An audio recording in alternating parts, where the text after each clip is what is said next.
Super league കേരളയ്ക്ക് ഇന്ന് തുടക്കം. ഉദ്ഘാടന മത്സരത്തിൽ ഫുൾസാ കൊച്ചി മലപ്പുറം FC-യെ നേരിടും.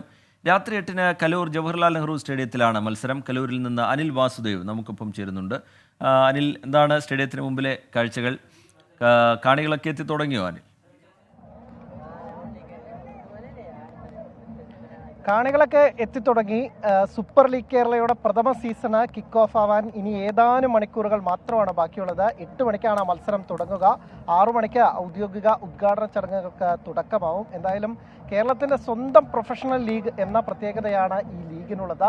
ആദ്യമായാണ് ഫ്രാഞ്ചൈസി മാതൃകയിൽ 6 നഗരങ്ങൾ കേന്ദ്രീകരിച്ച് 6 ടീമുകളെ മാറ്റുരയ്ക്കുന്ന ഒരു ടൂർണമെന്റ് കേരളത്തിൽ വരുന്നത്. കേരള ഫുട്ബോളിന് വലിയ ഊർജ്ജം നൽകുന്ന, കേരളത്തിലെ നിരവധി താരങ്ങൾക്ക് അവസരം നൽകുന്ന ഒരു ടൂർണമെന്റ് എന്ന തരത്തിൽ ഇത് വലിയ രീതിയിൽ സഹായം ചെയ്യുന്നു തന്നെയാണ് KF അടക്കം കാണുന്നത്. നമ്മളിപ്പോൾ ദൃശ്യങ്ങളിൽ കാണുന്നത് മലപ്പുറം ടീമിൻ്റെയും ഒപ്പം തന്നെ ഫോഴ്സ കൊച്ചി ടീമിൻ്റെയൊക്കെ തന്നെ ആരാധകരൊക്കെ തന്നെ സ്റ്റേഡിയം പതിവ് പോലെ ബ്ലാസ്റ്റേഴ്സിന്റെ മത്സരത്തിനൊക്കെ തന്നെ കാണുന്ന പോലെ സ്റ്റേഡിയം നിറയ്ക്കാനുള്ള ഒരു ആവശ്യത്തിലാണ് ആരാധകരൊക്കെ തന്നെ. നേരത്തെ മഞ്ഞ ജേഴ്സിയിൽ മാത്രം ആളുകളെ കണ്ടതെങ്കിൽ ഇപ്പോൾ പർപ്പിളും അതുപോലെ തന്നെ വെള്ള ജേഴ്സിയിലുമൊക്കെ തന്നെ തരംതിരിഞ്ഞ അത്തരം ആരാധകരെയും കാണാൻ പറ്റും. എന്തായാലും കേരളത്തിൽ ഒരുപാട് താരങ്ങൾക്ക് അവസരം നൽകുന്ന, ഇല്ലെങ്കിൽ കേരള ഫുട്ബോളിന് വലിയ ഗുണം ചെയ്യുന്ന ഒരു ടൂർണമെന്റ് തന്നെയായിരിക്കും സൂപ്പർ ലീഗ് കേരള എന്ന കാര്യത്തിൽ തർക്കമില്ല. ശ്രീജിത്ത്.